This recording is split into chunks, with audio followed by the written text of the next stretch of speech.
Bible ధ్యానంలో ఇప్పుడు సామెతలు 7వ అధ్యాయము చదువుకుందాము. నా కుమారుడా, నా మాటలను మనస్సున నుంచుకొనుము, నా ఆజ్ఞలను నీ యొద్ద దాచిపెట్టుకొనుము. నా ఆజ్ఞలను నీవు మనస్సున నుంచుకొని నేడల, నీ కనుపాప వలె నా ఉపదేశమును కాపాడిన ఎడల నీవు బ్రతుకుదువు. నీ వ్రేళ్లకు వాటిని కట్టుకొనుము, నీ హృదయమును పలక మీద వాటిని రాసికొనుము. జ్ఞానముతో నీవు నాకు అక్కవనియు, తెలివితో నీవు నాకు చిలికెత్తవనియు చెప్పుము. అవి నీవు జార స్త్రీ యొద్దకు పోకుండాను, ఇచ్చకములాడు పరస్త్రీకి లోబడకుండాను నిన్ను కాపాడును. నా ఇంటి కిటికీలో నుండి, నా అల్లిక కిటికీలో నుండి నేను పారజోడగా, జ్ఞానము లేని వారి మధ్యను, యవనుల మధ్యను బుద్ధి లేని పడుచువాడొకడు నాకు కనబడెను.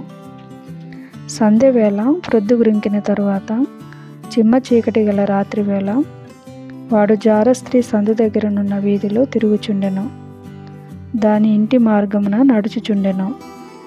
అంతటా వేశ్యావేషము వేసుకొనిన కపటము గల స్త్రీ ఒకతే వానిని ఎదుర్కొన వచ్చెను. అది బొబ్బలు పెట్టునది, స్వేచ్ఛగా తిరుగునది, దాని పాదములు దాని ఇంట నిలువవు. ఒకప్పుడు ఇంటి ఎదుటను, ఒకప్పుడు సంత వీధులలోనూ అది ఉండును. ప్రతి సందు దగ్గరను అది పొంచియుండును. అది వానిని పట్టుకొని ముద్దు పెట్టుకొనెను, సిగ్గుమాలిన ముఖము పెట్టుకొని ఇట్లనెను: సమాధాన బలులను నేను అర్పింపవలసి ఉంటిని, నేడు నా మొక్కుబడులు చెల్లించి ఉన్నాను. కాబట్టి నేను నిన్ను కలుసుకొనవలెనని రాగా, నిన్ను ఎదుర్కొనవలెనని బయలుదేరగా నీవే కనబడితివి. పురుషుడు ఇంట లేడు, దూర ప్రయాణము వెళ్ళియున్నాడు. అతడు సొమ్ము సంచి చేత పట్టుకొని పోయెను, పున్నమ నాటి వరకు ఇంటికి తిరిగి రాడు అనెను. అది తన అధికమైన లాలన మాటల చేత వానిని లోపరుచుకొనెను, తాను పలికిన ఇచ్చకపు మాటల చేత వాని నేర్చుకొని పోయెను.